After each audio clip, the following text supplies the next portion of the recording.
All right, welcome everybody to this final debate of the night. And the debate is, did Muhammad of Islam exist? So we're going to have a debate between Dr. David Wood, Dr. Jay Smith. It's going to be pretty much the same format as you've seen before. We're going to have opening statements of 20 minutes each. Then we're going to have 12-minute rebuttals each, and then 8-minute rebuttals each, and then a 1-minute summary and wrap up. 5 minutes. 5-minute. Okay, I had a 1 minute. You gave it to me. So, gentlemen, I'm going to do as I did on the last debate. When we hit the 20-minute mark or the 12, whatever the minute mark is, I'll let you know that your time is up so we can keep the debate proceeding and moving forward. David, you can begin. Your first. We're going to do a YouTube check first. We're good? Okay. I was just looking at that thing go in and out again. It's good? Okay. All right, I guess we'll just try it. Okay. Well, good evening. I'd like to thank Ministry to Muslims for arranging this debate and the church here for hosting. I'd also like to thank Dr. Jay Smith for giving me this opportunity to debunk one of the most astounding pseudo-scholarly conspiracy theories the world has ever seen. When people hear that David Wood is debating Jay Smith on an Islamic topic, lots of people think we must be up to something, but we're not. We really have a significant disagreement on whether the Muhammad of Islam existed. I still believe in the overall picture of Muhammad that most Westerners who study Islam believe in. He's born around 570 AD, starts receiving revelations around 610, preaches for 12 years or so in Mecca, flees to Medina, builds an army, conquers his enemies, dies around 632, that sort of thing. So I'm what you might call a Muhammad realist. Jay, by contrast, is a Muhammad myther. I'm the only thing standing in the way of the mighty Jay Smith, who's trying to convince the world that your fake prophet never existed. So when you speak of me fondly. Now, Jay is going to present a number of problems for Muhammad realism, the view that the Muhammad of Islam actually existed. I'm familiar with many of these problems, and I acknowledge that there are some problems. There are some difficulties. We'll be discussing them. But we have to watch out for the classic move of the conspiracy theorist. The conspiracy theorist says, look, there are some difficulties with your position. Therefore, you should abandon your position and adopt this far more absurd conspiracy theory. No, we don't.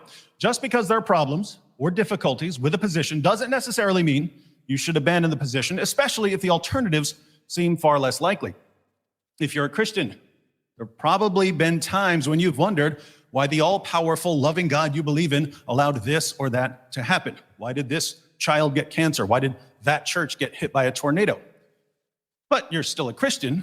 Why is that? Well, you believe that there are good reasons to be a Christian that outweigh any difficulties you might face, and you believe that the alternatives have more problems and are supported by less evidence. So, why should we be Muhammad realists in spite of the challenge from Muhammad mythers like Jay? There are many reasons to believe that the Muhammad of Islam existed. Here my opening statement, I'll give 3. First, Muslim sources report a number of embarrassing facts about Muhammad that wouldn't have been invented by conspirators creating a fake prophet for their new religion. This point is grounded in what historians call the principle of embarrassment or the criterion of embarrassment. The idea here is that when people lie and invent things to support their position, they tend to invent things that help their cause, not things that hurt their cause.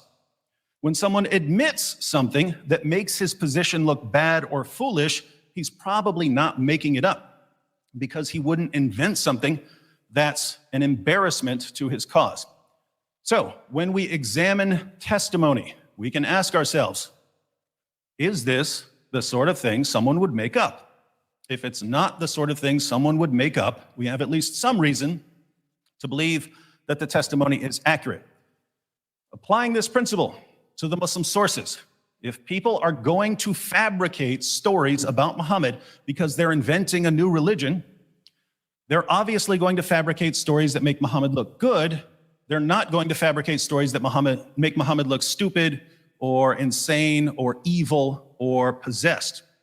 This means that when we open the Muslim sources, if we find stories that make Muhammad look stupid or insane or evil or possessed, the best explanation for why we have these stories is that these things really happened.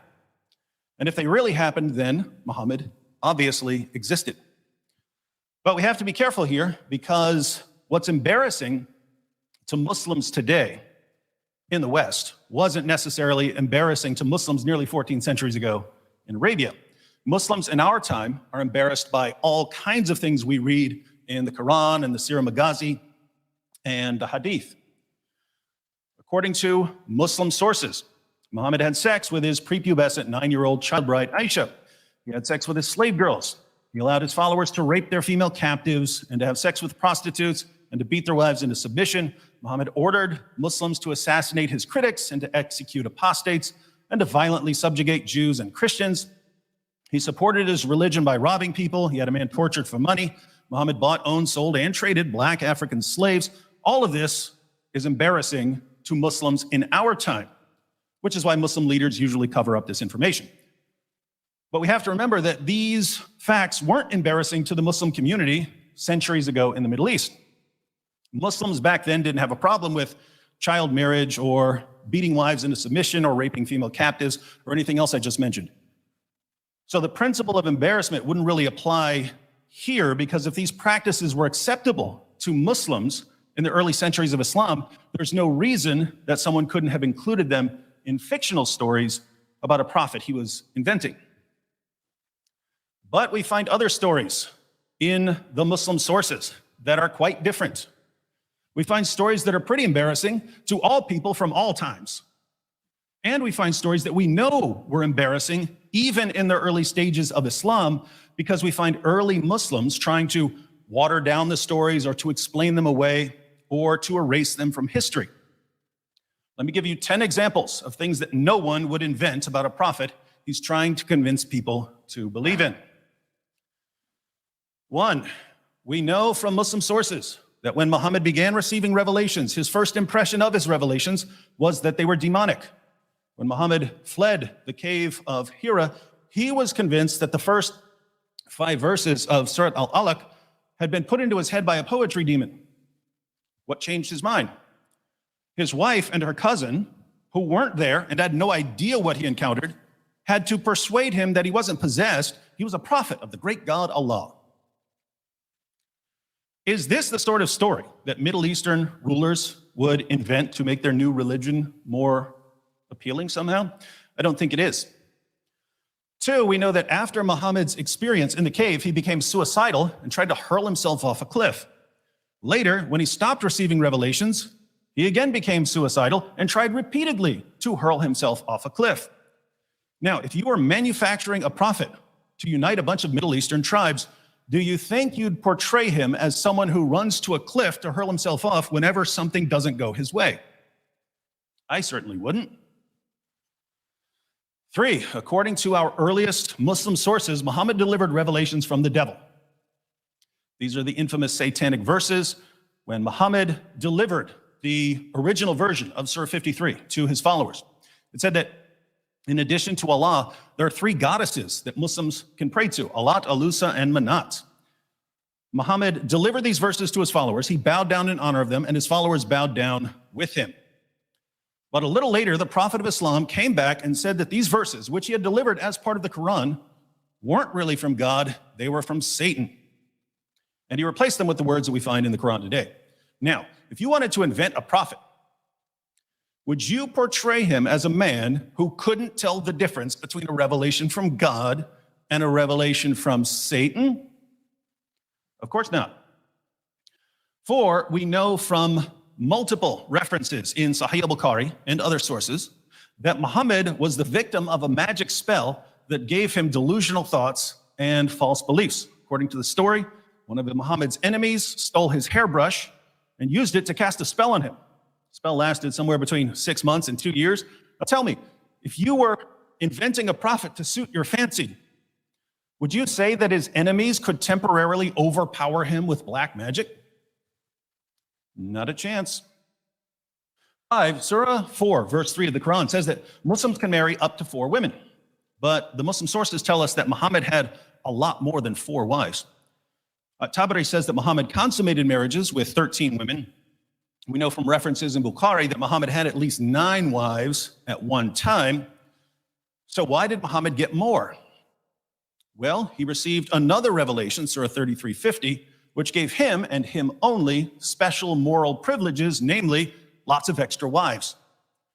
Needless to say, if I were inventing a prophet, I wouldn't invent stories that show him violating his own revelations. 6, Muhammad once had an adopted son named Zayd, who was called Zayd bin Muhammad, Zayd son of Muhammad. One day, Muhammad saw Zayd's wife practically naked and began lusting after her.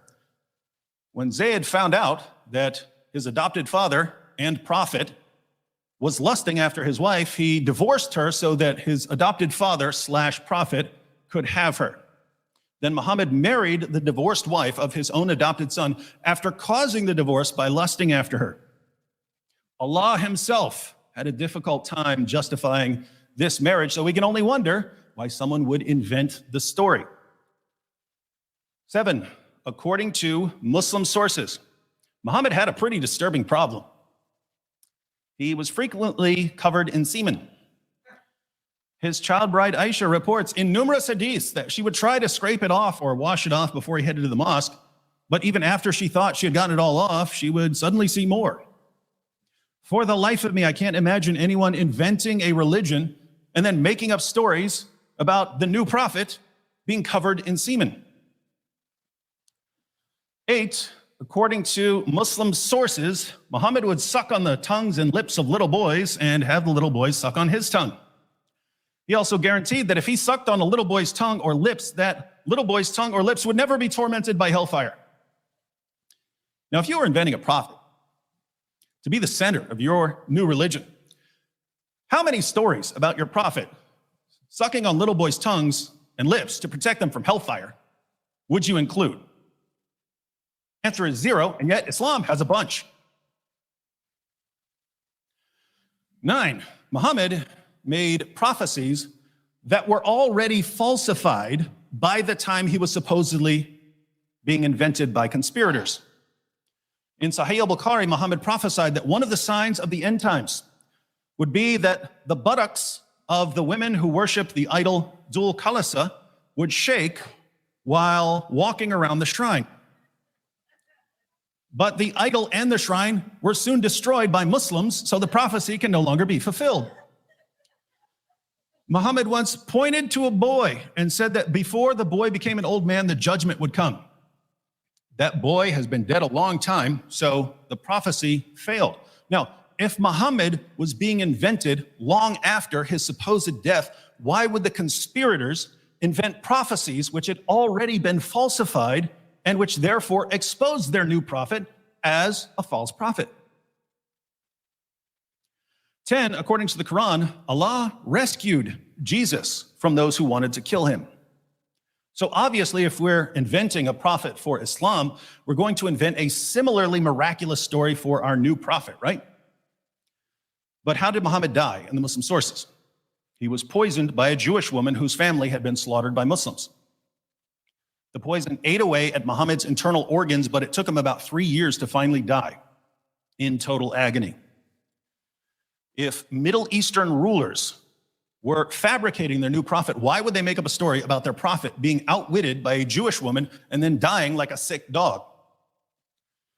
Why do we have an endless array of stories in Islam's most trusted sources that make Muhammad sound stupid and insane and evil and possessed? If you were inventing a religion, would you make the central figure of your new religion sound stupid and insane and evil and possessed? There's only one way these stories could have gained momentum in the early Muslim community. They were true. And if they were true, then Muhammad existed. Second, if conspirators were fabricating a new prophet for their new religion long after Muhammad supposedly died. They could have invented any number of stories about his rise to power and conquest of Arabia. They could have said that Muhammad appeared in Mecca with great signs and wonders and angels and convinced the population that he's a prophet and then went from town to town and everyone converting. They could have said whatever they wanted. But when we piece together the earliest and most reliable information about Muhammad, we find a man who couldn't perform miracles, a man who was ridiculed for plagiarizing his revelations, a man who was viewed by the vast majority of people as a moron or a madman. How would a man like that rise to power and conquer Arabia? Easy. Deception, manipulation, bribery, and violence. That's exactly how Muhammad rises to power and conquers Arabia, according to the earliest strata of Islamic history, before the story started being massively embellished. Muhammad told the Meccans that they should accept him as a prophet because of his amazing poetry and because he's mentioned in the Bible. They thought his poetry was a joke and they didn't know about the Bible, so most of them weren't impressed, and Muhammad didn't win very many followers that way. Then Muhammad went to Medina. In Medina, Muhammad's message became, if you join my religion and fight for me, we'll go out, we'll kill the men, we'll take their stuff, we'll take their wives and their daughters as our sex slaves, and if you die while fighting for me, Allah will take you to paradise and give you an eternity of deflowering virgins. And that's when men started converting in droves. Once Muhammad became the most powerful force in Arabia, the pagans had to convert or die. Jews and Christians had to convert or become dhimmis or die, and anyone who left Islam or made fun of Muhammad had to be executed. This is the only way an illiterate 7th century Arabian caravan robber with Muhammad's mental and moral and spiritual problems could have been accepted as God's last and greatest prophet, and it's exactly what we find in the Muslim sources. But again, if later rulers were simply inventing the story of Muhammad as the foundation of their new religion, they could have said anything. There was no need at all for a fabricated Muhammad to rely on deception, manipulation, bribery, or violence to convince people to believe in him. Third, in 1999, the American psychologist Paul Vitz published a book titled Faith of the Fatherless. It's about the connection between early childhood experiences and later religious belief. His research showed that the overwhelming majority of prominent advocates of atheism over the past few centuries either had no father figure when they were young or they had a terrible relationship with a bad father figure.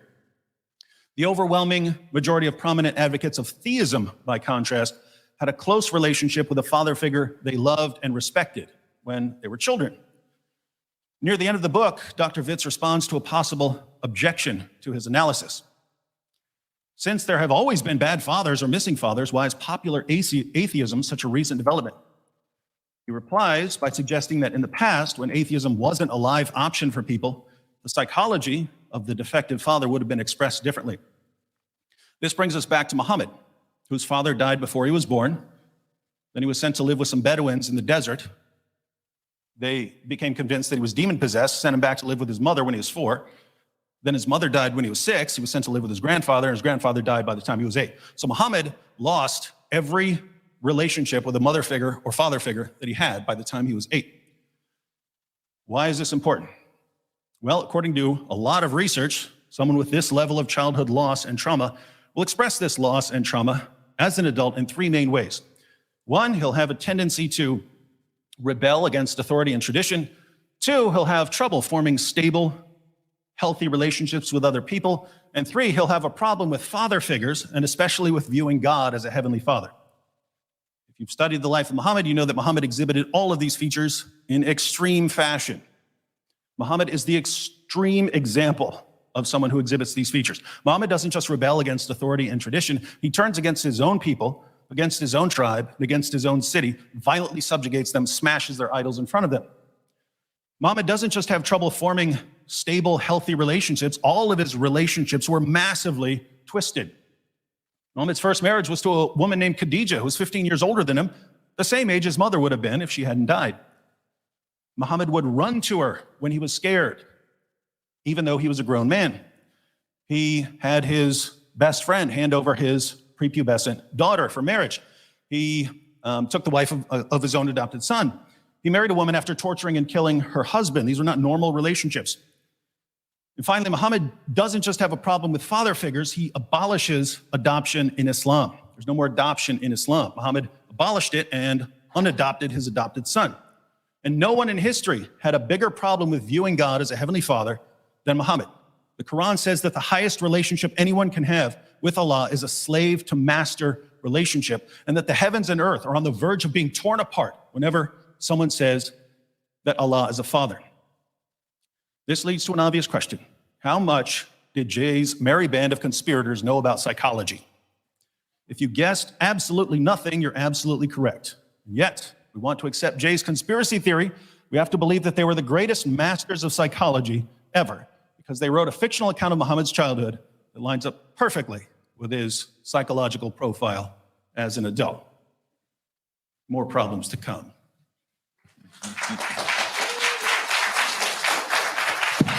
Thank you, David.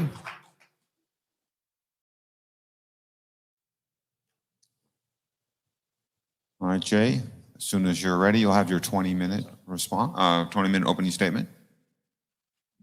Great. Okay. Well, I wish I could go right into the rebuttal, but we're going to have to do this first. So let's go right into it, and let's show you what and who this Muhammad is of the 7th century versus the Muhammad of the 9th and 10th century. So now David has given a very convincing view of this Muhammad of the 9th and 10th century. What he didn't want to talk to you about is this timeline. Take a look at the timeline, you'll see the problem. Everything that he referred to, all those stories that he talked about, the 10 different problems, do not take place or are not written down, are not at all, you might say, even put to any historical evidence that we can see at the time, even the century that he lived. Take a look and see where the names are. And there's the story of Muhammad, born 570, he went through that. And now let's see where all that takes place. Take a look at this slide here. The material that he talks about, everything that he's dependent on for his paradigm, does not come until Ibn Hisham. You notice I have an Ibn Ishaq up there, but I've kind of put him in a very shadowed form. The reason why is I don't think any of the material that we use today on Muhammad comes from Ibn Ishaq. We don't know anything about Ibn Ishaq. It's only attributed to Ibn Ishaq. Everything we know comes from Ibn Hisham. Look at his dates. He doesn't even begin to appear until the 9th century. Muhammad died in 632. I'm getting an echo here. Is that important or not? Can you still hear me all right? Okay. So here you have Ibn Hisham. 833 is when that first biography of Muhammad is written down. That's 200 years after the fact. Al-Waqidi comes after that. When is the first traditions on concerning his speech? That doesn't come until Al-Bukhari. Look at the dates, 870. Sahih Muslim, Tirmidhi, Ibn Majah, Ibn Dawud, and Nisa. That's all up until 915, going into the 10th century. And we have nothing about the Tafsir or the Tahriq until Al-Tari, 923. So we're looking at 200 to 300 years later, this is all written down. Regardless of whether it's disturbing or embarrassing, we'll get to that in the rebuttal. Just look at the timeline. And notice where all these writers are from. They're all from those red dots. But everything that he has been talking about take place in the green dots. You notice that? Can you see the north-south problem here? Everything about this Muhammad from the 9th century is supposedly taking place in Mecca and Medina, in the Hijaz, the central part of Arabia. All the writing about him, everything that's written about him, takes place in Cairo, Baghdad, Tabaristan, Basra, and Bukhara. Hundreds of miles away and hundreds of years different. Therefore, none of the traditional writers lived or worked in Mecca or Medina. They were too far to the north of Mecca and came from the west and east of Baghdad. You can look at the kilometers. I won't get into that. By the way, all of these slides, if you want them, I can give them to you. Not for those of you who are watching, those of you who are here who bought tickets, okay? You can have all my slides, so you can show these to your Muslim friend. This problem of northern hegemony is not at all understood well. Remember, look at the bottom, you can see where Ibn Hisham is. Ibn Hisham died 833. Notice that he is, again, 200 years after the fact. Look how far away all of his materials, all of these northern areas are where the Abbasids originated from. I'm going to come back to this a little later. You need to understand that almost everything we know about Muhammad comes from the Abbasids, not from the Umayyad area. Have you heard this before? This is probably new to you. Furthermore, all of it was written in the 9th and 10th century. They all wrote their material hundreds of miles too far away and hundreds of years too late. we get to the Quran, and I want to just look and say quick about this. I'm not going to talk much about this because we're going to get into that tomorrow. But when you look at the Quran, you have 5 different canonizations of the Quran. Only one of them is from the Hijaz, and it's the one we don't know anything about. And that's the canonization of Uthman. Shadi Nasser, who is a Harvard professor, has written his book. He just came out last week with the second canonization by Ibn Mujahid. All of the recitations, you might say all of the qira'at that we've been going through this last year since June 8th, since that infamous interview that they had on YouTube. Take a look at all the canonizations. Ibn Mujahid is the one that puts together the first 7 readings. Look and see where he is.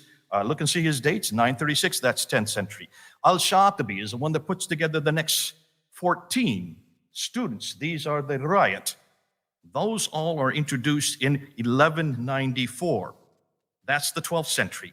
Al-Jazari is the one that brings in the next 9. So you get 7 plus 14, that's 21, plus 9 equals 30. The 30 riwayats and the readers all are finally introduced in 1429. That is 15th century.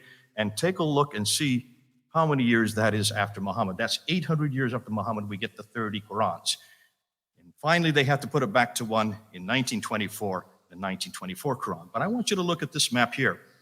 I'm sorry, not this map, this timeline here. Of all those 30 riwayats and the readers, they all listed up there. The green ones are the 7, the red are the 3, and the purple are all the riwayats, which would be the students that come from every one of them, introduced by Ibn Mujahid, Al-Shatibi, and Al-Jazari. They all are introduced 800 years, but take a look and see where they all are introduced. 3 of them come from Mecca, 5 from Qira'ats. That means only 8 of them, of the 30, come from the Hijaz that he's talking about, the area that this is all supposed to be taking place. When you look at the others, 1 comes from Cairo, 3 come from Damascus, 6 come from Basra, and 12 come from Kufa. And the Quran that we have in our hand today, it is from Kufa. It is not from the southern part. It is all in the north. Look at the red dots. Here's the north-south divide again. Let's look at the Quranic Arabic. Even the Quranic Arabic, the Arabic that we have in the Quran is not from that green area. The green area is what he's talking about. That's the 9th and 10th century Muhammad, all right? If this guy received the Quran in that area, then the Quran that's in our hand today is not that Quran, because that Quran has the Ta Marbuta in it. The Quran that we have in our hand today has the Alif Maksura in it, has the Aleph in it, has also the Irab. These are what we know as unstressed inflectional short final vowels. None of this exists in any Arabic that existed in the 7th century in that part of the world. So what are you talking about, David? Where is this Quran that you're talking about, or this man that received it that far south? If he had come from a man named Muhammad who lived in the 7th century in that part of Arabia, he would have had Sabaic Arabic. Sabaic Arabic, ironically speaking, the Sabaic Arabic that actually was introduced in Yemen does have the 5 dots and has the 3 vowels, the very thing the Quran needed. And if he had written it in that Arabic, we would have not had any qira'ats. I hope you're getting this, folks, and I hope those who are watching are getting this. Now, what about this Muhammad who received letters? And this is something the Muslims love. They come to me all the time. What about this letter? Let's look at this letter right here. This is the Ashtanami. If you look at this letter has nothing to do with Muhammad. We now know it's fraudulent. It is dated supposedly to 625. There are 47 writings listed in Saad's account in 845. He doesn't name the Ashtanami once. Look at the minaret on the right side. The minarets were only introduced in the 9th century, not used until the 11th century. Look at the name Sultan is referred to, but there was no reference to Sultan that early. That was only introduced 350 years later in 998. Mosques were mentioned, yet there was no mosque in Egypt until 641. And as far as the Malak Makura, the angel of proximity, that is a Sufi writing that was introduced in the 10th century, about 340 years later. What's more, when you look at that, you will see it is actually a writing from the 16th century. The earliest and the original we have is from the 16th century, which makes sense because that's the right time to have written a letter like that. Wrong man, wrong place, wrong letter. The Constitution of Medina that Muslims always like to say proved that Muhammad had existed. First of all, take a look and read the Constitution of Medina and tell me what Jew would have signed that Constitution of Medina. No Jew would have. Though it's pro-Jewish, there's no Jewish records of it. There's no archaeological evidence of any Jews living that far south, not that early, not in the 7th century. And so you can see where and when did this really get put together. We don't know of any reference of this until Ibn Hisham writes it in 833. So the first reference we have of this is 200 years after the fact. Therefore, the historians, people like Hoyland and Andrews, consider it a fraud because there was no Jews that far south, and the only source for it comes from the 9th century Muslim traditions. Again, much, much too late. The Doctrine of Iacobi, probably one of the most famous documents. This is the one that Muslims are always throwing at me. David, I don't know if you realize this one, but when you look at this, you can see this, first of all, doesn't talk about Muhammad. It talks about a Saracen prophet who comes with a sword and has the keys of paradise. Does that sound like Muhammad to you, any of you? When you look and see what it says, you can see that according to this doctrine, this Iacobi, which was supposedly written around 634, shows and assumes that he's still alive in 634. That controverts the traditions. That he has the keys to paradise. No, this prophet fits more a Judeo-Christian monotheistic background. And he has the keys to paradise is also referring to Matthew chapter 16. What's interesting, because it's written in Aramaic, not in Arabic. What in the world would this be referring to a guy who doesn't speak any Aramaic? I don't remember Muhammad ever speaking Aramaic. Conclusion, there is no reference to the name Muhammad on this document, no reference to this prophet being a Muslim, or belong to the religion Islam, or any reference to the city of Mecca, nor of his book, the Quran. He could be almost anybody. Of Islam, according to what David's telling me, that would have been controlled by the time of Muawiyah. And that's, I understand it, I would agree. Muawiyah is historical. So therefore, from Tripoli all the way over to Afghanistan, that would have been under his control, which is an enormous amount of land. So therefore, somewhere amongst all that area, that's the brown and the orange, there should be some reference to Muhammad somewhere, right? One reference to Muhammad and I would be satisfied. By the time of 680, we're talking about 50 years after Muhammad. Where is David able to show me one reference to this man named Muhammad that he's talking about? In that area, that swath of land from Afghanistan to Tripoli, let's start with the Quran. Well, okay, let's look at the Quran.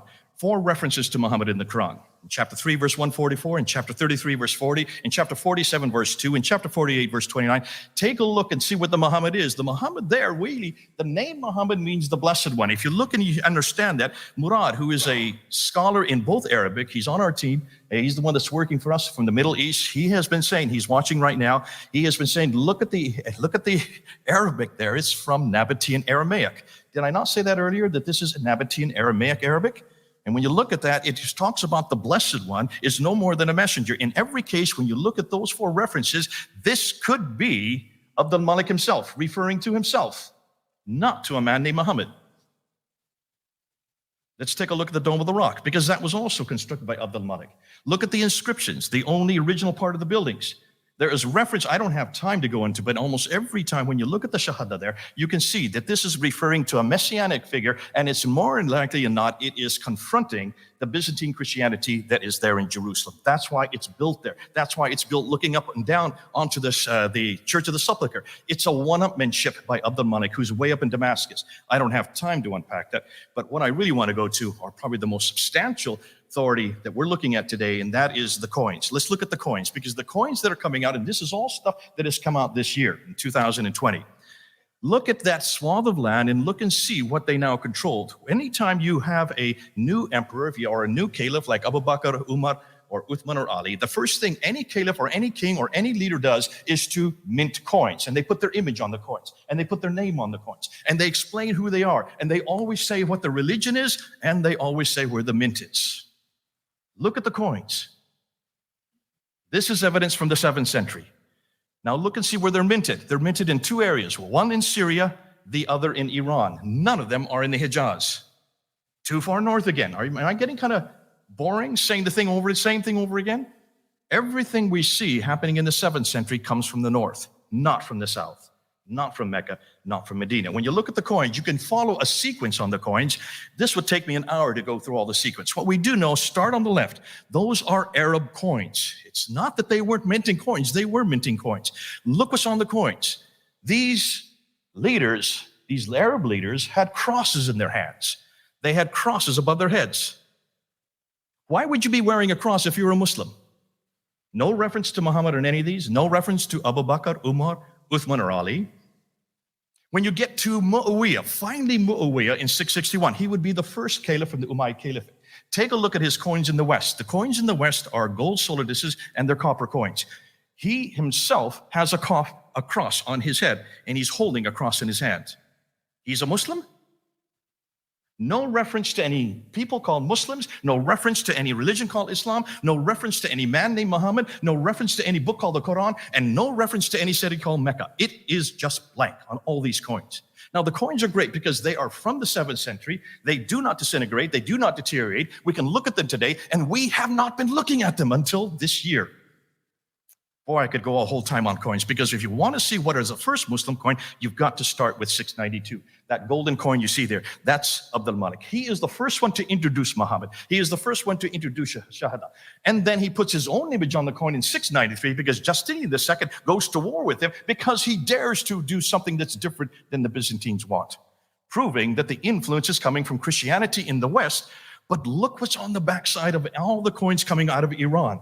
Look at Muawiyah's coin, all the way up from 661 up to 680. On the backside of the silver coins in the East are Zoroastrian fire altars. Nothing to do with Muhammad. Take a look and you'll see. Who is the man we're looking at? Now, I'm just going to introduce him today. I don't have the time because I say I only have 5 minutes. I've really got to zip through this because I'm only halfway through my slides. Iyas ibn Qabisa of Tayyiye. This is the Muhammad of the 7th century. Iyas ibn Qabisa of Tayyiye. He comes from Hira. He comes from the Lak. He's a Lakhmid king. He was a king. He was not poor. When you look and see what we know about him, we now know that he was there in 618. He was the one that joined with the Arabs when Heraclius came and destroyed the Sassanians. 622 this happens. That's why the year 622 is so important. And he is the one that is credited with that, with them helping with the relationship.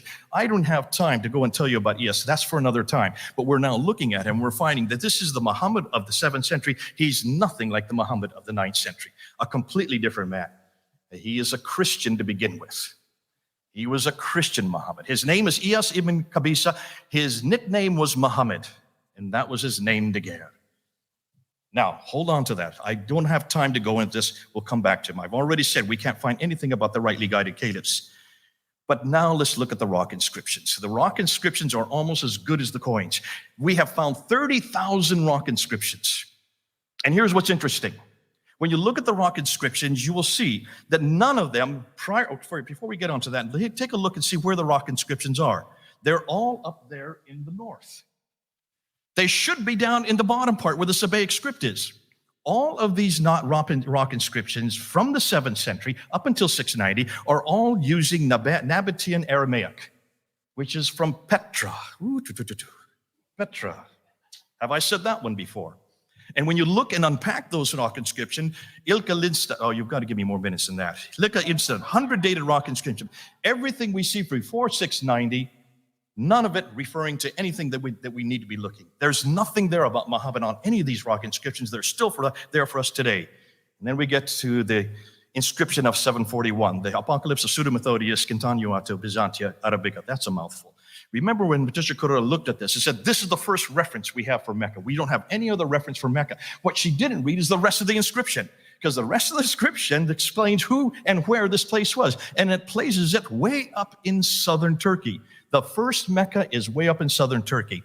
I don't have time to get into that. Wait till you see when we come back. I don't want to get into Petra. Petra is amazing. This will take me another hour. And I just want you to look at this. Look at this map here. Notice everything we know about Petra from Jordan. Take a look and see. Notice where all the trade routes are. Not one of them goes south.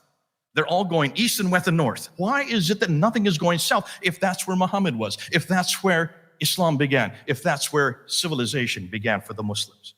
I don't want to get into this reference here. Let's just go and look at this conclusions. Notice, all the manuscripts, 6 to 9 of the earliest manuscripts. This is not the Qira'ats. We're talking about the earliest manuscript. That's the Topkapi, the Samarkand, the Ma'il. All of these great 6 major manuscripts that we've been talking about for years now, since 2014. Look and see where they come from. They come up from those cities up in the north, not from the south. The Qira'ats, 22 of the 30 Qira'ats come from the north, not from the south. The Hafs Quran that we use today comes from the north, not from the south.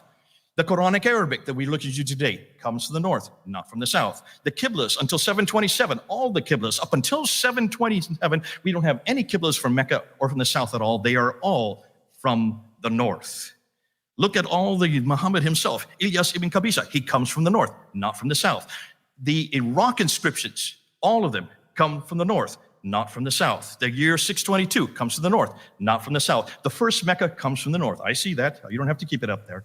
And then the conclusions. Here we go. I'm going to do it all in 1 minute. The sources for everything we know about traditional Islam that David would like to support come too late and too far away, except for the first canonization, which is impossible to find. The other 4 canons are too far north. The Quranic Arabic, again, is too far north. The Ashtenami letter is, again, too late. The Constitution of Medina, much too late. The Doctrine Jacobi is, again, the wrong time. Muhammad is not in the Quran, nor is he on the scripts of the Dome of the Rock. The coins all support a 7th century archaeological and documentary evidence and simultaneously confront the traditional 9th to 10th century narrative that David would like to push forward. Ilyas Qabisa is the man I think we're looking for. He is, and I'm going to introduce him as the 7th century Muhammad. I would love you to tell you the story about why he is so great. We can't find any of the 4 rightly guided caliphs in the 7th century. The rock inscriptions say nothing about Muhammad or Mecca or Islam or the Quran or the Muslims until after 690. They only begin to start showing a religion that as we know it from 720 to 730. We're going to talk about the 741 inscription of the first Mecca. That is in southern Turkey, much too far north, and everything we know about Petra, the initial sanctuary of the Arabs, which was later replaced by the current Mecca. Therefore, the conclusion. The historical record suggests that most everything we now know of Islam in the 7th century is either too far north or too far away or much too late to be the Islam of the 9th century Islamic traditions. Islam is really an Abbasid creation.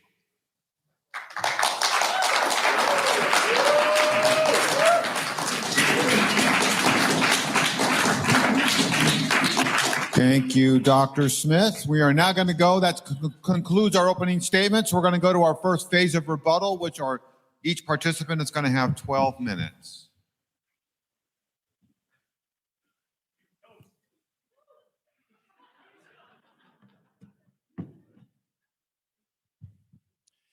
Don't you just love conspiracy theorists? They always make it sound good, don't they? You could sit there and listen to a 9/11 truther or a moon landing hoaxer all day long. They could speak to you for 40 hours on their awesome understanding of the details there. They love to point out problems with the position they're tearing down so they can get other people to buy into their conspiracy theory. But they don't bother to tell you about the holes in the narrative.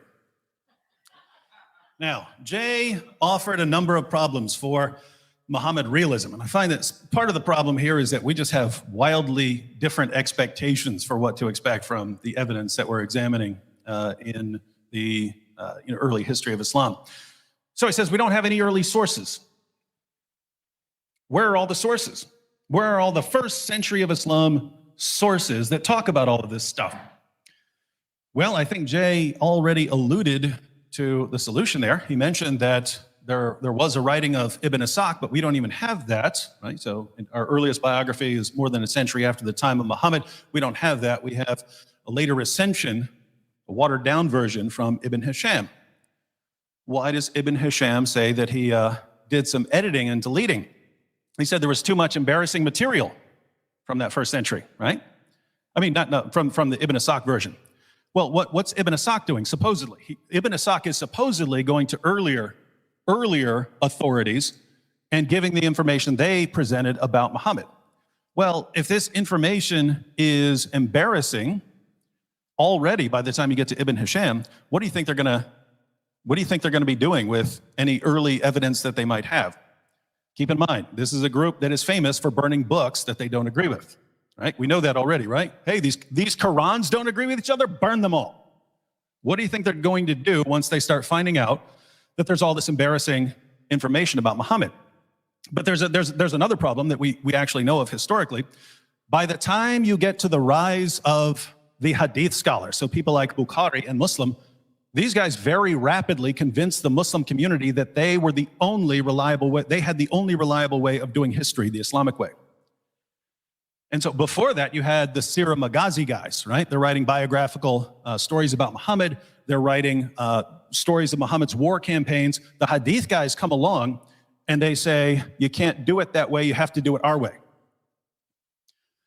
So anything from early Islam did not meet the criteria of these later guys. And so Do you guys know how books worked back then before the printing press? If you wanted a book to last, you needed people copying that thing by hand. So for instance, we have about a fifth of the works of Aristotle, about a fifth. And he had a community that was passing on his knowledge, and most of it didn't last. You need a very, very dedicated group of people passing on your knowledge if you want it to last. So the point here is, when I look back there and I say, oh my goodness, there are no sources from the first century of Islam. Oh, you mean by 2 centuries after that time, they viewed that material as very unreliable and using an un-Islamic method, and therefore no one's copying it, and therefore we don't have it? Shocker. That's my view. So in other words, I'm not surprised by that. It seems to fit together with what we know. But let me give you an example of why I think there was reliable information coming out of the first century. Let's take the example of the satanic verses, which I mentioned earlier. I mentioned the satanic verses. When Muhammad received revelations from the devil, delivered them, and then came back and said, the devil made me do it, tricked me. I have 50 Muslim sources on the satanic verses. 50. Those stories, they come with little isnads and so on that tell you where those actually came from. A bunch of those go back to some supposed first century witness, right? So some of them go back to Ibn Abbas. Some of them go back to students of Ibn Abbas, but not from Ibn Abbas himself. And so notice you have 50 sources on the satanic verses going back to lots of different people in the first century of Islam. Now, Jay just looks, but I don't have the actual text. I don't have the actual book. Well, okay, what's the alternative here, right? Well, so you don't have the book, therefore the story doesn't go back there. Well, what's the problem if you say the story doesn't go back there? And this is what I mean by when someone gives you a conspiracy theory alternative, you need to investigate that and say, does this really make sense? So one, as I pointed out, the satanic verses story was massively embarrassing. How do we know? Because we can trace the stories of when they came, and they keep watering it down more and more. At first, it's Muhammad who receives the revelations and delivered them. Then at a later stage, it was no, Satan imitated Muhammad's voice so that people thought Muhammad said it, but he actually didn't. And then later on, they water it down even more to where you don't even know why the pagans are bowing down in honor of this surah. They completely get to the point where they completely delete the story. And so they're clearly embarrassed by it. They're clearly embarrassed by this story. But think about this. If we want to say it didn't happen because we don't have the actual text, didn't happen. Well, what you have to say then is, one, someone invented this story. So in the century after Muhammad, apparently, someone invents the story of Muhammad, the new prophet they're telling everyone to believe in, invent this story, and not only are we going to invent the story, we're going to invent dozens of sources for it that go back to this previous century. So keep in mind what the conspiracy here is, right? You're not just inventing Muhammad, the prophet. You're inventing the entire ensemble cast, right? You're inventing all the wives, all his followers, all those are invented according to this theory. And not only are you inventing them, you're inventing their children, their grandchildren, all the way down to the people that Jay is going to be talking about when we actually get to people that Jay would agree existed. So all of that entire history is invented. So they don't just invent the story of the satanic verses or something. They start inventing dozens of narrations that go back to all these people who did not exist. Again, if this was all a conspiracy, this is the most brilliant conspiracy theory I've ever seen, right? Because this is what people would be looking for. So they would have had to known it back then. Hey, don't just say Muhammad delivered revelations from the devil. Invent dozens of sources saying it so that people will really know our prophet couldn't tell the difference between a revelation from God and a revelation from Satan. This is just too much. Your conspiracy is doing too much work here. Right? Now, Jay pointed out, if the Quran had come from Muhammad, it would have been different. It would be different from the Quran that we have now. Look, there's no disputing between us that the Quran is one big giant mess, and that the history of the Quran is one big giant mess, right?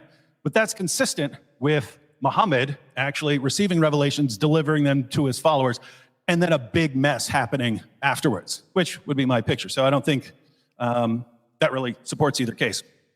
He says the letters don't work. No dispute there. Didn't use them. Constitution of Medina didn't work. No dispute.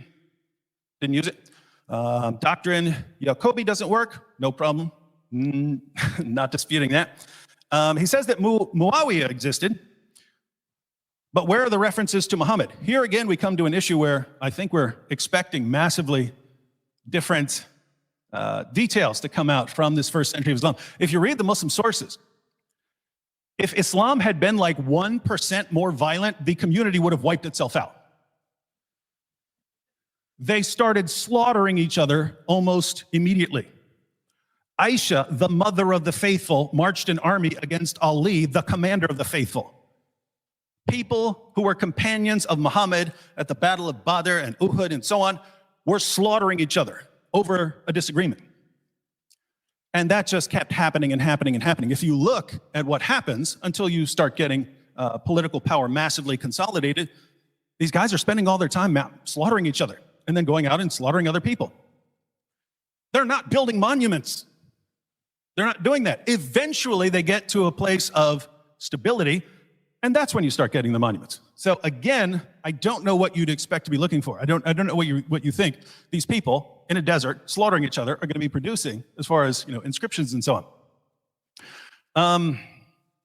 Jay points out that the evidence tends to come from the north, not from Mecca. Again, that wouldn't be surprising as Islam expanded. That's where you start getting to areas where there's more civilization, there's encounters with the Byzantines and so on. So that's where you'd expect a lot more of this to come from. He says coins and crosses, coins with Muslims and crosses.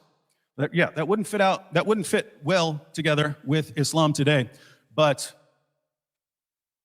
I think people massively overestimate how orthodox Islam was back then.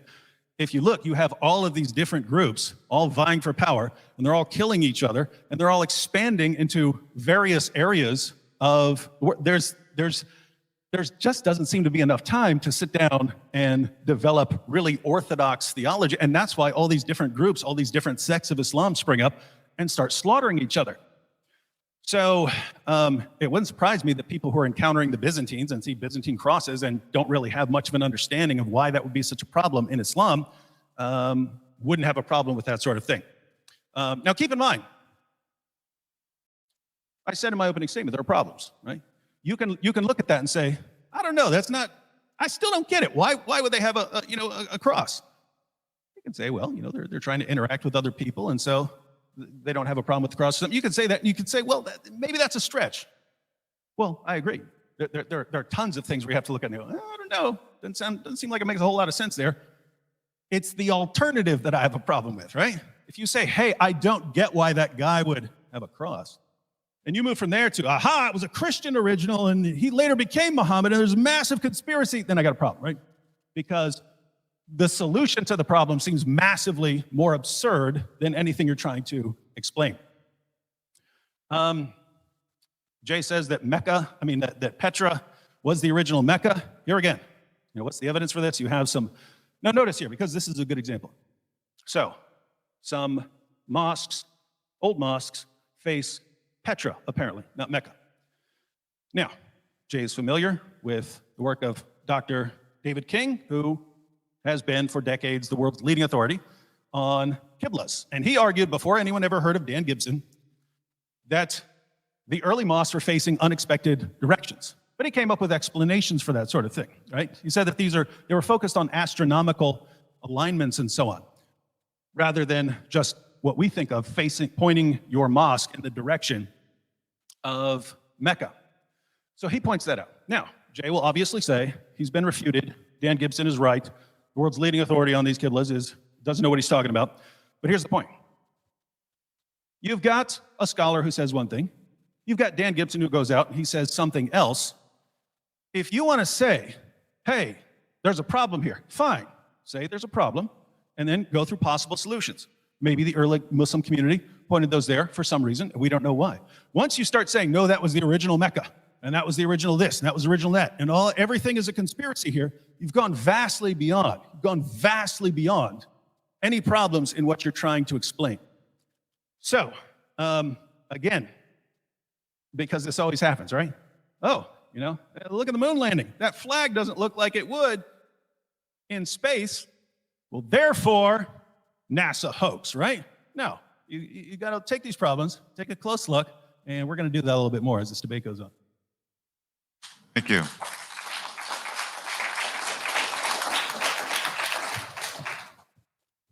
And Dr. Smith, you'll have your 12 minutes as soon as you're ready to begin.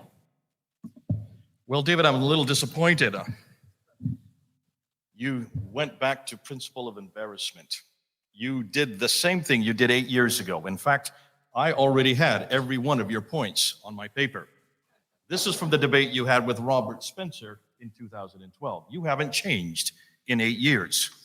I just sat there and said, oh, he said there's demon possession, use of black magic, suicide, 9 to 15 wives, poisoned by a Jewish, Zainab and Zaid. You just went right down the paper. You've got to move with the times. You saw what Robert did. He destroyed you in 2012 with those 12 points. Do you want me to remind you, or do you want to sit through it again? Take a look on what he said. In fact, I'm just going to jump it together. Remember what he said about demon possession. Remember what he said about use of black magic. Remember what he said about the suicide. In every case, Muhammad survived and actually went above it. This is exactly what you do. Whenever you have a prophet, he always is confronted with a problem, and he survives the problem and is victorious. So he survived the demon possession. He survived the black magic. He survived the casting of spells. He survived and came out victorious against the suicide. Why didn't you do the whole story? That is typical of any time you're trying to aggrandize your prophet. What about the 9 to 15 wives? Well, you may not want 9 to 15 wives, but most Arab men in the 7th and 9th century, let's look at the 7th century. In the 9th century, that would show that he's virile. And that's why it's important that anybody who is a leader of men, because of the responsibilities of that leader, and Muslims have said this many times, and I understand it, they had to show alliances through these wives. More than that. What about being poisoned by a Jewish? Remember, that's typical demonization of the Jews. You will see that right through the traditions in the Quran. There's nothing new about demonizing the Jews. Zainab and Zaid, and this is a good one. This one you'd have to unpack it a little bit more. And Robert Spencer does a really good job of showing that this whole story had to do with the eradication of adoption. Muhammad could not have any son because he is the seal of the prophet. Therefore, you have to eradicate that adoption, and that's why Surah 33 is introduced, so that he could shut down that idea that there was anybody that comes after him, because he must be the seal of the prophet. It also simultaneously attacks Jesus' adoption. That's the Son of God. So you can see it's a double whammy. That would make sense in the 9th century, not in the 7th century. The satanic verses, and here I'm going to end. This one is probably the best one, because remember what I said. Up until 749, when the Abbasids come to power, in 749, everything was Umayyad. What is it that the Abbasids hated? They hated the Umayyads. The Umayyads were Nabatean. They were Arab. The Abbasids are Persian. They're Sassanian. They were destroyed by the Arabs. Remember that. And that's why the Arabs, where did the Arabs and where did all the Umayyads have their headquarters? In Damascus, way up north. Where did the Sassanians have their headquarters? In Baghdad, which was called Ctesiphon at that time. When they finally came to power, that now explains why all the mosques are facing Petra, because the Umayyad, the Nabatean sanctuary, was always Petra. That's why all the mosques were facing Petra. You talk about king, I think you were doing that tongue-in-cheek, because I hope you don't think that Dr. King, here's a man that's the world authority on mosques and qiblas, the direction of every mosque, and only went to one in his entire career. Dan Gibson, in a period of 25 years, went to over 100, physically went to these mosques. And he not only physically went, he looked and found where every one of the qiblas went. And whereas Dan King, using 9th, 10th, and 11th century, the very material you're using on the qibla, remember, none of the 9th, 10th, and 11th understood why the qiblas were in every direction. In fact, they thought they were in thousands of directions. No, they weren't. Dan Gibson found that they were only in 4 directions. And every one of those 4 directions had to do with the politics that was happening in 660 with Muawiyah, that was happening in 690 with Abdul Malik. 685 to 705 with Abdul Malik. If you follow the qiblas, you can follow the politicals. If you follow the politics, you can follow the qiblas, which is exactly what you're supposed to do as a historian. And for heaven's sakes, go to the mosque and find out where they're directed if you're the world authority on it. Shame on Dr. King. He never left his libraries. That's why you need to do the same thing, David. Stop looking at 9th and 10th and 11th and trying to understand what's happening earlier. You need to go back to the 7th century. Now, David, have you noticed he did not really go back to the 7th century to rebut anything I said today? Did you notice that? He just called this conspiracy. This is not conspiracy. This is historical evidence. Everything that I've been pointing to, and I want to give credit to a group of men who have been doing this for 20 years.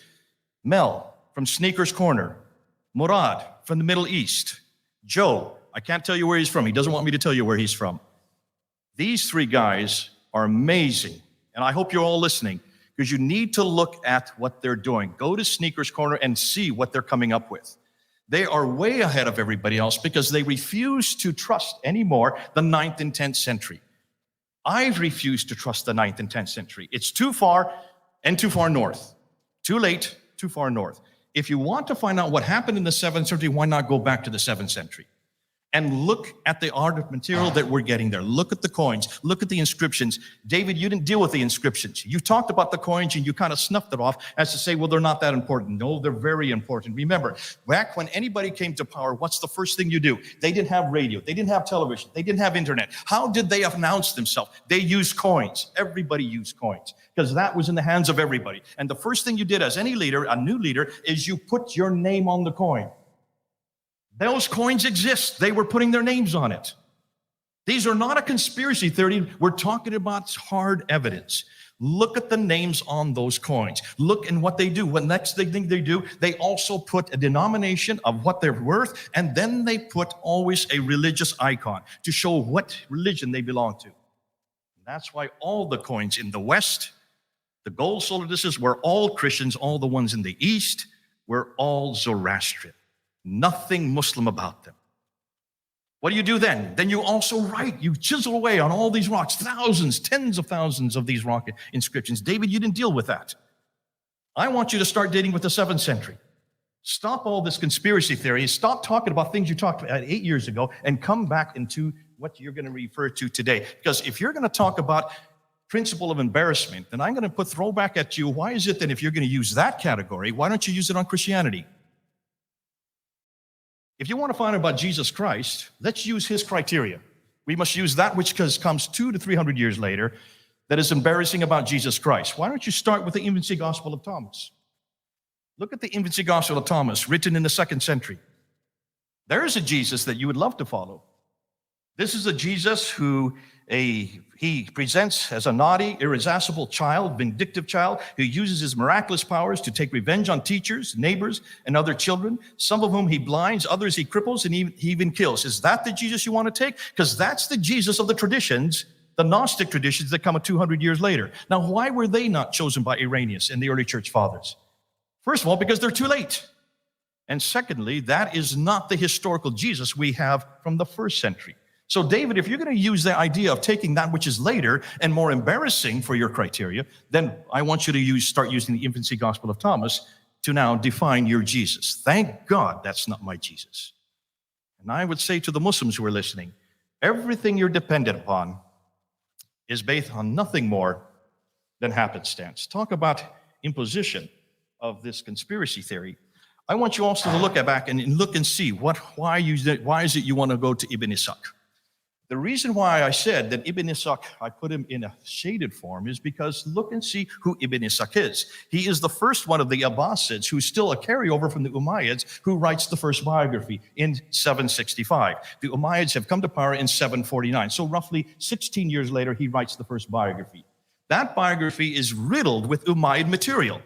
And there are all kinds of stories about that Muhammad, because remember, that Muhammad starts to appear on the inscription, the rock inscriptions. I'm using hard evidence again. This is not supposition. This is not conspiracy. The rock inscriptions start to show this Muhammad from 720 up into the 730s. Ibn Ishaq writes that story, but that's not the narrative that the Abbasids like. So 70 years later, Ibn Hisham is commissioned to take what he liked of Ibn Ishaq and throw the rest away. Which means we don't have Ibn Ishaq anymore today. That's why I put him shade in him, because there's an evolution between Ibn Ishaq and Ibn Hisham. And by the time you get Ibn Hisham there, that story is now the narrative that the Abbasids want. But they still don't have the sayings. The sayings still need to be put together. The sayings take another 40 years to be put together, and that's not till the late 9th century. But those sayings, remember, al-Bukhari is given, according to the traditions, according to the story, he's given 600,000 of these sayings, and he's to whittle them down and destroy that which did not exist. Now, how would al-Bukhari know what Muhammad said if he's living 240 years later? According to David, he's a lot more trustworthy because he is living 240 years later. He whittles them down and only retains 7,397. That means he throws out 98% of it, only retains 2%. 2%. Every tradition, the 9 volumes we have on al-Bukhari, is only 2% of what was there. What do you think he threw away? He threw away everything the Umayyads had. That's why I keep on saying, Islam is an Abbasid invention. It is a Persian invention. It is an invention that was created and maintained in Baghdad. And that's why everything that comes before it had to be eradicated. Yes, you talk about the burnings. Look about the burnings of the Quran. I mean, take a look and see about all these stories. They are probably half true. There probably was a burning of Qurans, but it did not happen in 652. And that's why we can't find any Quran from 652. Have you noticed? We can't find any Qurans from the 7th century at all. Put it all together and you'll see what's going on. This is a political machinations between 2 different groups that hated each other's guts. And finally, as the Umayyads start to reduce power and they start to get weaker and weaker, these others who are waiting to see where are they going to put their qiblas, they're going to wait to see who is going to win. And finally, when the Abbasids finally come to power in 749, all the qiblas go towards Mecca. But what about that Mecca? That Mecca never existed. We can't find any reference to that Mecca, not until the 8th century. And in seriously thing, when you look at the 5 stages that are there in that Mecca, those same 5 stages can be found in Petra, and they fit exactly what the traditions say later on, but not the dimensions that we see in Mecca today. That's why I say, the Muhammad you're looking for is nothing more than an Abbasid construct. But I've got a list here, and later on I want to go and show you what exactly we have now found about the Muhammad they should have used, the Muhammad they should have chosen from the 7th century. I'll have to do that in the next one because I see I'm out of time. Thank you, Dr. Smith. We're going to move to our last stage of rebuttals before we go to closing remarks. This rebuttal stage will be 8 minutes each. Check, check. All right, in my opening statement, I made 3 points. First, there's so much embarrassing material in the Muslim sources that we just can't conclude people were inventing it when they were starting their new religion. Jay apparently isn't a fan of the principle of embarrassment, which is one of the most valuable principles that we could ever use when examining testimony from the past. So I pointed out demonic possession, suicide attempts, the satanic verses, black magic, hypocrisy, Muhammad taking his adopted son's wife, Muhammad walking around covered in semen, tongue-sucking, false prophecies, poisoning. Jay responded to a couple of those. Second, I argued that the only way someone as horrible as Muhammad could have become known as God's last and greatest prophet would be through a combination of deception, manipulation, bribery, and violence. That's exactly what we have in the Muslim sources. There's no reason to say any of that if you're just making up a figure. And third, the stories that we have about Muhammad's childhood in Islam's earliest sources are exactly what we would expect given his massive rebellion against authority and tradition, his problems forming healthy relationships, and his hostility against father figures, and especially with his hostility against God as a father figure.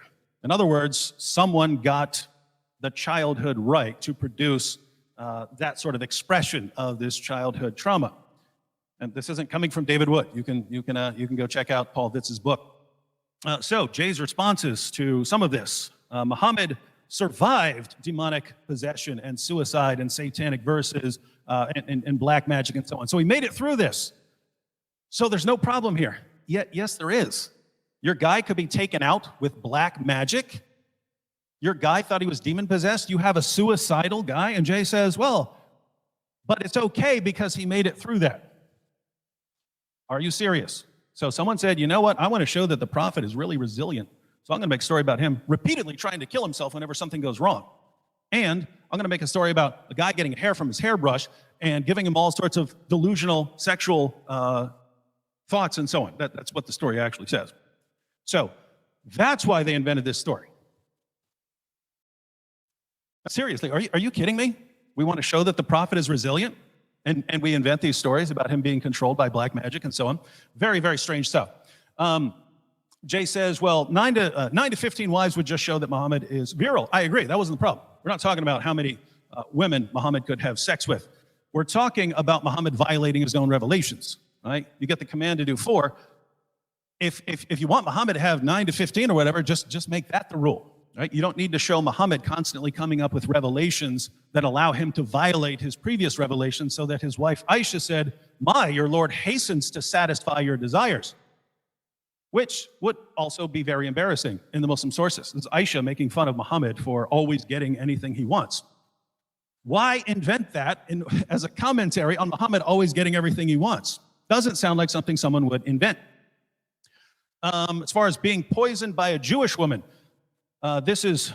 Jay says, well, no problem, this is demonizing Jews. The Jewish part is not the relevant part there. It's that Muhammad was completely outwitted and swallowed poison and was outsmarted and spent 3 years in total agony until he was dragged around with his feet dangling behind him like Weekend at Bernie's.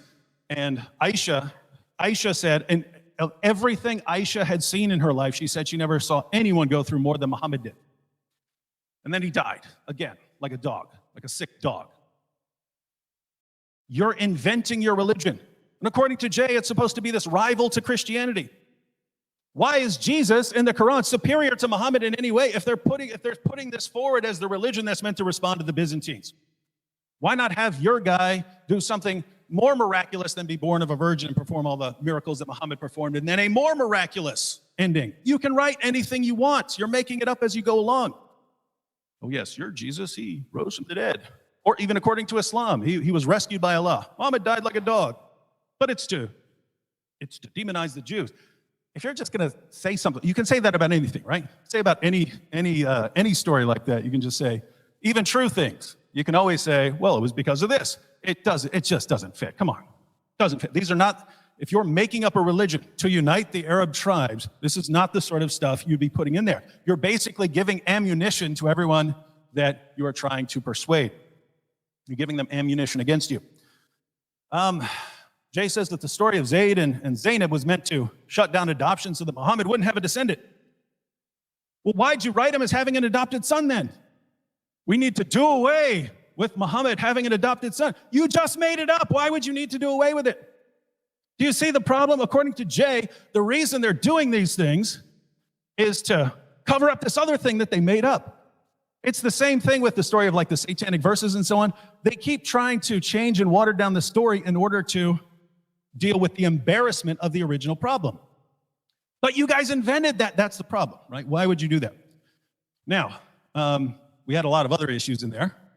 Again, why are they inventing prophecies that had already been falsified by the time they're supposedly being invented? In other words, if you're a later Arab ruler, you're looking at Dul Khalsa, it's already been destroyed. Why are you going to use that as a sign of the end times? The people worshiping there, they weren't worshiping there anymore. Why are you inventing false prophecies that could never be fulfilled? Again, if Jay wants to argue that they invented this so that we could later refute it, that's fine. But if you're saying they invented it to be a believable religion, you got some problems here. Now, Jay repeatedly says, this isn't a conspiracy, it's evidence. Well, no, Jay, this is the definition of a conspiracy theory, right? You said Islam was an Abbasid invention. You're saying all of this was invented, right? You're saying they moved the Kaaba from one place to another. They invented a prophet. They convinced the entire generation. This is the definition of, it's a massive conspiracy. Think, during the time of someone like Abdul Malik, who's supposedly inventing this, once he starts spreading these stories, don't all these people know that none of this happened? I mean, unless they were brand new, don't they know, hey, what? We haven't been serving Muhammad. What? We haven't been facing that direction. What? Where'd this new religion coming from? So somehow they're all involved in this conspiracy, and then they start cranking out tons and tons of sources where they're supposedly getting this information from the previous century, and it's all a hoax. Well, there's a problem. Suppose one of the later rulers starts inventing these things. Well, guess what? You have multiple groups back then. You have the Kharijites. You have the Shias. You have rival Sunni groups. They're fighting these groups. If you say, we've got our place in Petra, now we're going to move it down here. We're going to move it down here to this place called Mecca. We're going to invent this new guy. One, I don't know what you guys are fighting about to begin with, because now it doesn't make sense. I mean, were there any Shias? This is the party of Ali and this disagreement of, the leadership after Muhammad died. So were these people around? If not, you're fighting over something else. Now, when one group comes along and says, we just changed our city to here, and we just changed this to that, why in the name of common sense would these other groups that you're fighting with say, you know what, we'll adopt the exact same story? Why would all of your enemies adopt the same story? There's some holes in the narrative, Jay. Thank you, David.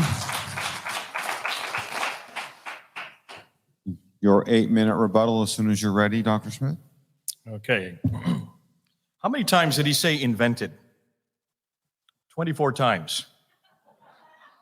Did I ever say that they invented it? Once? What did I say, David? Are you listening to me? They didn't invent a thing. That already existed. Remember, you already had from 661 up until 749, almost 100 years of stories that were being created. Started, many of them, by Muawiyah, continued by Abd al-Malik, all the way up through the Sufyani period, up to the Marwanid period, and included in the Umayyad. These stories had to be sublimated. None of them were being invented by the Abbasids. I never said the Abbasids invented a thing. In fact, many of the stories had to be sublimated and changed. And that's why when you look and see exactly what the Abbasids have done, they have taken what was given them. They didn't invent it.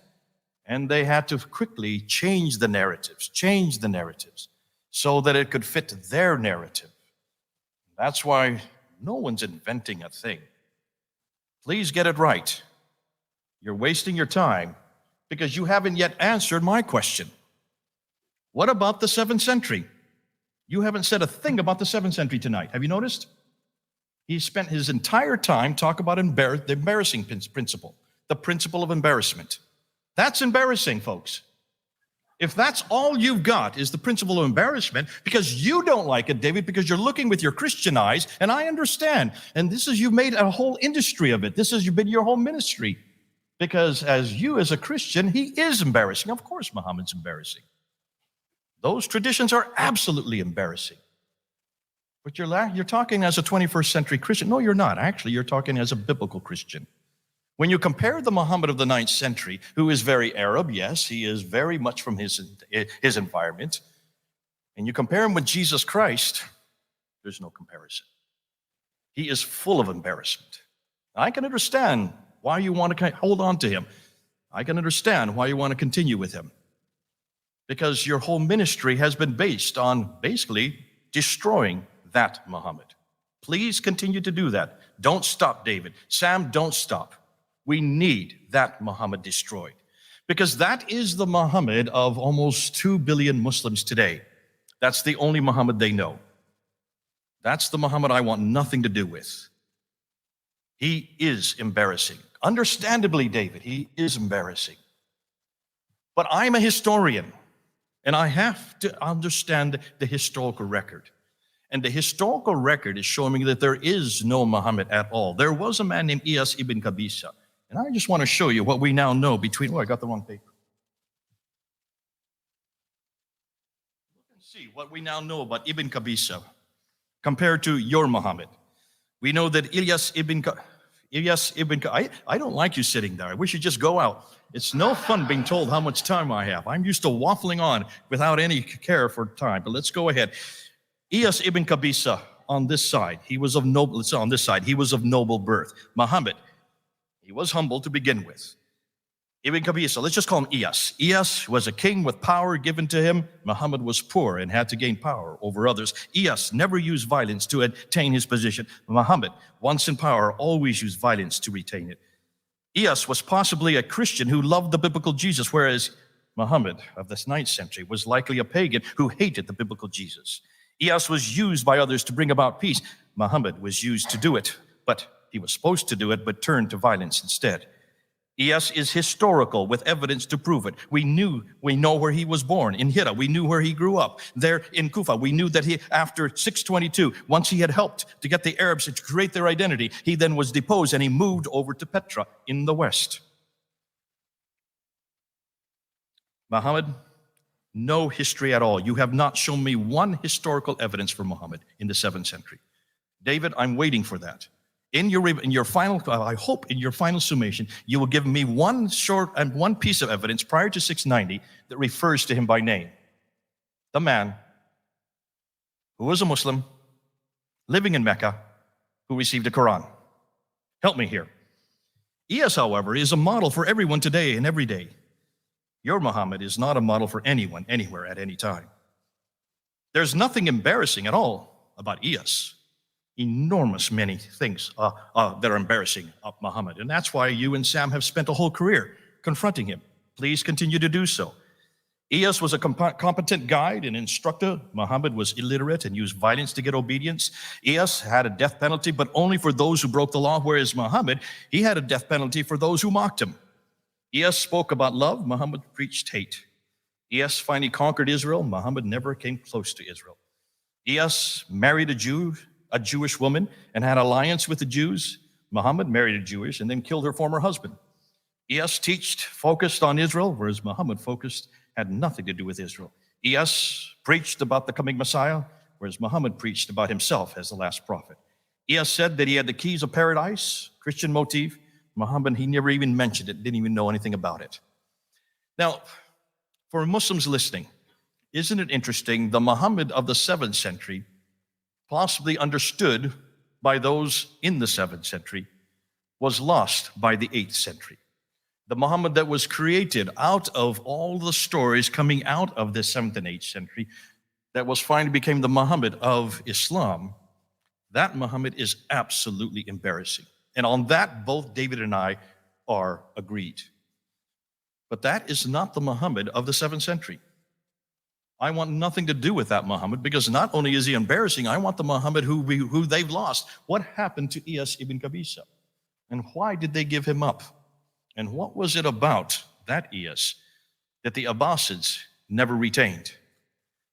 Until David can prove to me and show me that there was this Muhammad that he keeps on talking about, showing us all the rabid things. And I think he knows he's getting a great killing on tonight's show, because all the Muslims are going to be even more infuriated by him.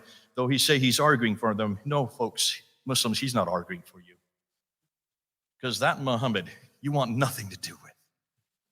Why don't you come back to the real Muhammad who was there in the 7th century? Take a look and see what he was and what we're missing today.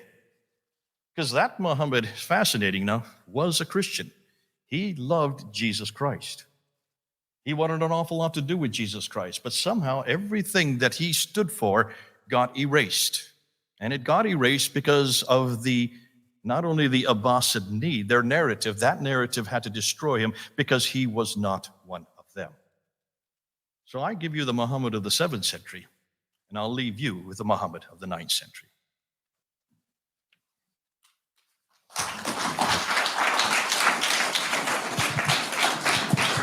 Now, gentlemen, we move to the final stage. You have 5 minutes for your closing statement.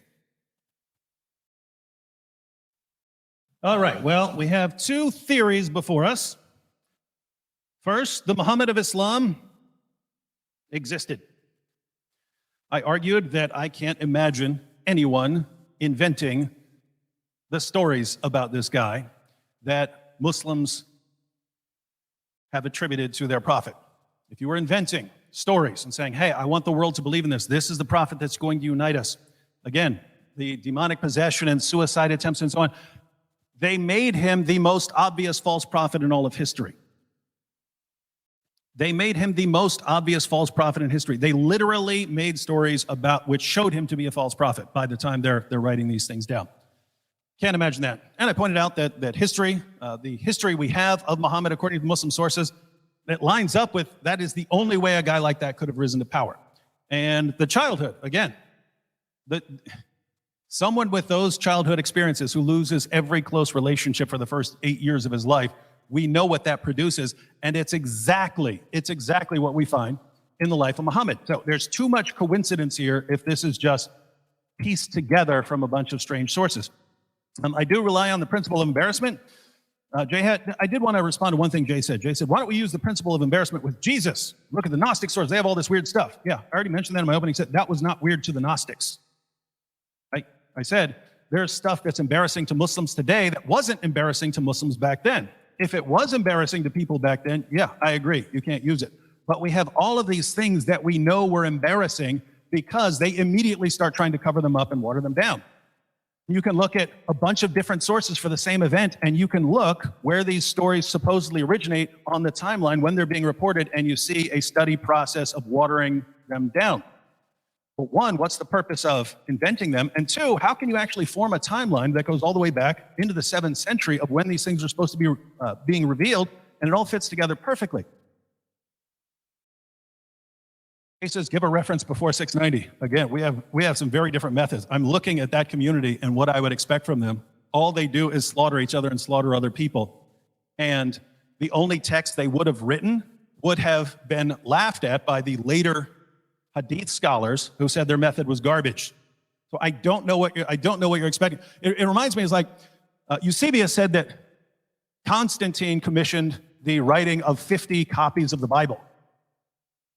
Where are they? They've all been covered up. It's a conspiracy. They're covering up because they changed the Bible. What are you talking about? Some people have suggested Sinaiticus or Vaticanus may have been a part of this. There's no evidence for it. So best case scenario, you lost 48. What happened to those? They were all covered up. It's a conspiracy. Show me one of those Constantine Bibles, or admit that it's been changed. Come on, right? So now this is very interesting. The second theory is that the Muhammad of Islam didn't exist. And Jay just said, I'm not saying they invented it. No one's inventing a thing. You said in your presentation right before that, Islam is an Abbasid invention. And if you don't believe Muhammad existed, yeah, you can piece together some things from other, if you want to say it actually referred to this person, that person. But the overall history of Muhammad had to be invented. If you believe that they were moving their center of worship from Petra to Mecca and so on, if you believe they're imposing this, and then if you believe that Ibn Ishaq is part of a conspiracy to put out this entire history of Muhammad, he can't think that's true. So there have to be people here putting this together who know this stuff isn't true when you're talking about this happened and that happened in Mecca and so on. So there has to be a massive, massive conspiracy here. Once again, whatever group is doing the conspiring to invent this thing and to move things around, why are the other groups that you're at war with going along with it? Why do they buy into all of the same stories? They should be saying, you see, these guys are liars, but they don't. They all go along with the same story. Interesting. All right, and that's my real problem with Jay's conspiracy theory. Jay's theory requires me to believe that the conspirators who created Islam were simultaneously the biggest bunch of morons the world has ever seen, because they invented the most obvious false prophet in history, and simultaneously the greatest geniuses of all time, because they pulled it off in spectacular fashion, so where we don't even know until Jason comes along, and then we know. They pulled it off. How could they do it? And so, yeah, I'm going to say conspiracy theory is not the way to go here. If there are problems with the Islamic narrative of Muhammad, fine. If you say we have to look into this, fine. But once you start going this massive conspiracy route and moving things around and inventing a new religion, I'd say you got problems. So I'll just close out to the Muslims who are watching, because Jay mentioned them. You've seen me defending the existence of your prophet against the conspiracy theories of Jay. What else can I say but you're welcome.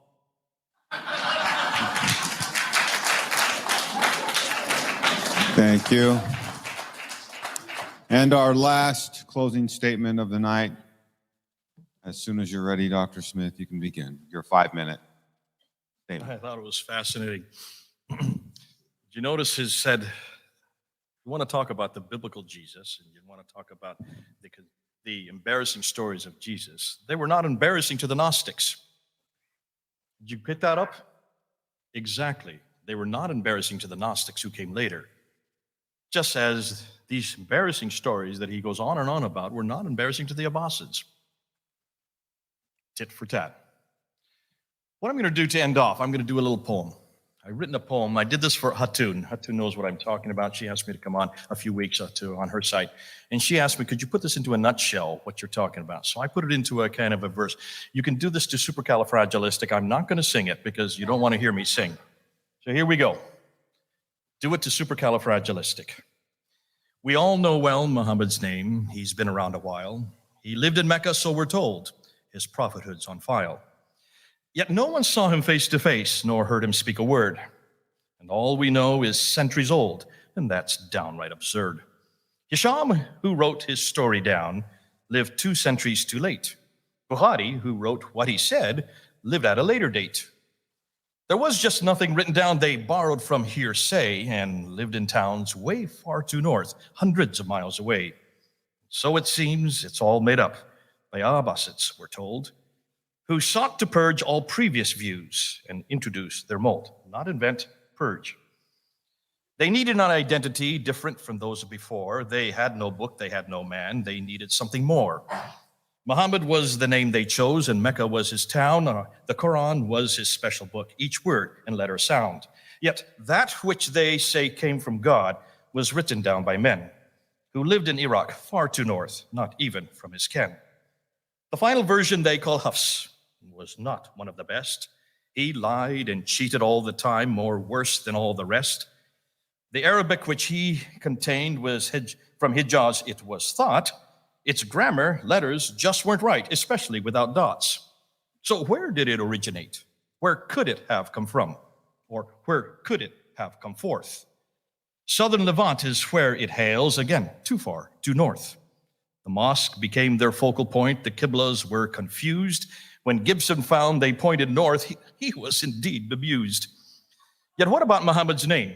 It's, again, nowhere to be found. The Hijaz is the place he walked, yet nothing on the ground. The rock inscriptions are all blank. You'd think they'd say much more. Of him, we cannot find a trace. He's really just folklore. The coins are equally opaque. Of him, there's not a peep. Perhaps they went on holiday or maybe fell asleep. His town, Mecca, where he grew up and where he sought his fate, was not known until 741, 100 years too late. Many have said he wrote letters and sent them all around. The Ashtenami is one case, but it has proved a fraud. The Medinan Constitution supposedly is true, but it makes too many mistakes. Its truths are all too few. The Doctrina Jacobi is also claimed as true, but their man in Jerusalem turns out to be a Jew. Muhammad did not really live. His story is a lie. No one can find him anywhere, no matter how they try. Without Muhammad, Islam dies. It flits and floats away. Since we now know he didn't exist, Islam has had its day. David believes he did exist. He really has no choice. Without him, he's just incomplete, yet gives David a voice. If the traditions were correct and Muhammad was a man, then I would be the first in line to give David my hand. But you and I know very well he never lived on earth. His story is just fairy tales. It really has no worth. We know David depends on him. He must stay a prophet. Who else offers him so much fun and makes him so much profit? A man who's so embarrassing, so full of evil deeds, could never be made up. He's everything Dave needs. Thank you.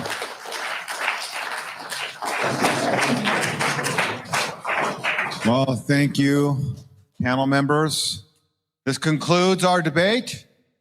Thank you again, and I'll turn it over to Pastor George. Wait. What?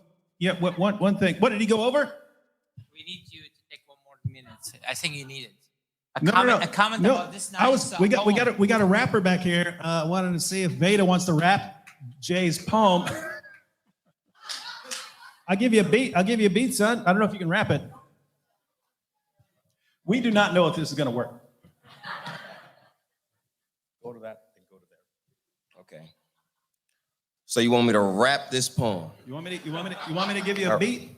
Hold on, I'll let you know in 12 seconds. Hold on. You can try like just a couple bars and see if it works, because I don't know if it'll. I'm concerned about Jay's flow, is what I'm saying. All right. What? Give me a beat, David. Huh? Give me a beat. All right, ready?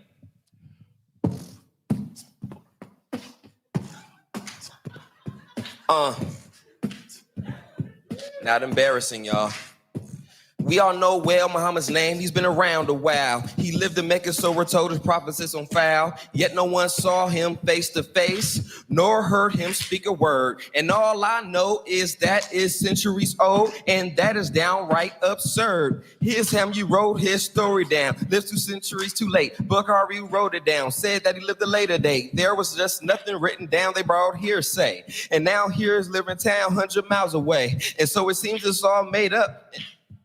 I'm made up. I'ma keep going, say he's made up. And that is what we're told. We're sought to your previous views and introduced the mode. They needed an identity different from those before. They had no book. They needed something more. Muhammad was the name that they chose. Mecca was his town. The Quran was a special book. Each word would later sound. Yet they said that it came from God. It was written down by men who lived in Iraq, far too north, not even from his kin. The final version that they call has was not one of the best. He lied and cheated all the time from the rest. We gonna catch the beat. I'm gonna keep on going and I'm gonna catch the beat. All right, Arabic, which it would contain from hinges, and that is what he thought. And I know it don't sound like it rhymes, but he didn't do it right, especially without dots. So where did it originate? Where did it come from? Southern living was as hells to the north. The mosque became their local point. Hold on. I tried.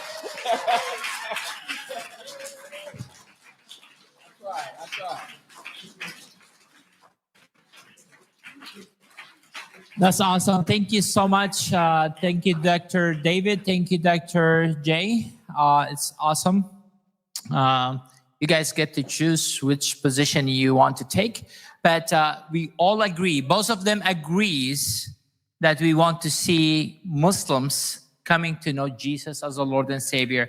They do need to leave that Muhammad, that if it was an imaginary Muhammad or was existed Muhammad, they need to leave that Muhammad, because he is not giving them any guarantee to be in heaven. But the Jesus of the Bible, our man, the man of the book, our man, Jesus, he can guarantee them heaven. They can guarantee to be in eternity with him.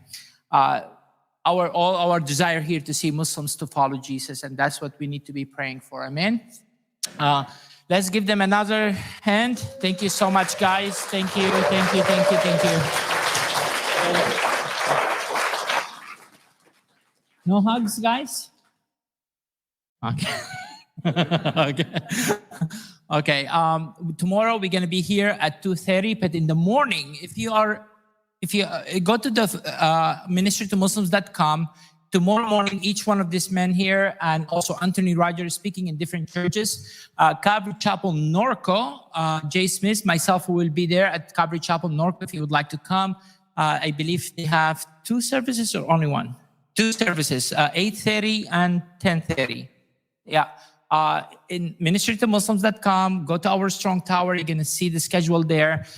In Hesperia, California, Sovereign Way Church, Anthony Rogers will be speaking there at 10 in the morning. And